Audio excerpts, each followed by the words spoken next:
Education અડ્ડા 71 YouTube ચેનલમાં આપ સૌનું હાર્દિક સ્વાગત છે। તારીખ જી હા, હજુ એક તારીખ આવી ગઈ છે।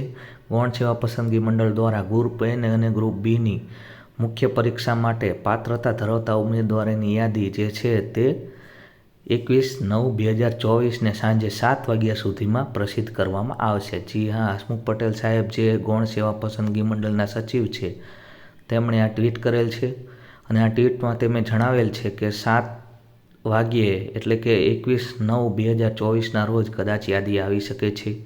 હવે યાદીમાં મોડું થઈ રહ્યું છે મિત્રો, દિવસે ને દિવસે ડિલે થઈ રહ્યું છે।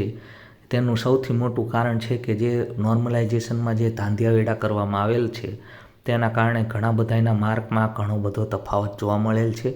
તેના કારણે ઘણા બધા નિવેદનપત્રો, આવેદનપત્રો સરકારશ્રીને મળેલ છે કલેક્ટર કક્ષાએ અને જિલ્લા અને તાલુકા કક્ષાએ। તેના કારણે સરકાર થોડીક ભીંસમાં છે અને દરેક લોકોને સરખો ન્યાય અને અનાવશ્યક એટલે કે બિનજરૂરી કોર્ટ કેસ થાય અને જો ભરતી અટકાઈ જાય તેવું ન બને તેના માટે થઈ અને રિઝલ્ટ આપવામાં લેટ કરવામાં આવેલું રહ્યું છે। તો ગૌણ સેવા દ્વારા જાહેરાત કરવામાં આવી છે કે 21/9/2024ના સાંજે 7 વાગ્યા સુધીમાં મોડામાં મોડું રિઝલ્ટ આપી દેવામાં આવશે। તો ત્યાં સુધી રાહ જોવી રહી। મારા ખ્યાલથી હવે આમાં થોડોક ફેરફાર થઈ અને કદાચ ઉમેદવારોની યાદી જે 7 ગણા છે તેને વધારો કરવામાં આવી શકે છે। મળીએ નવા લેક્ચરમાં નવા ટોપિક સાથે।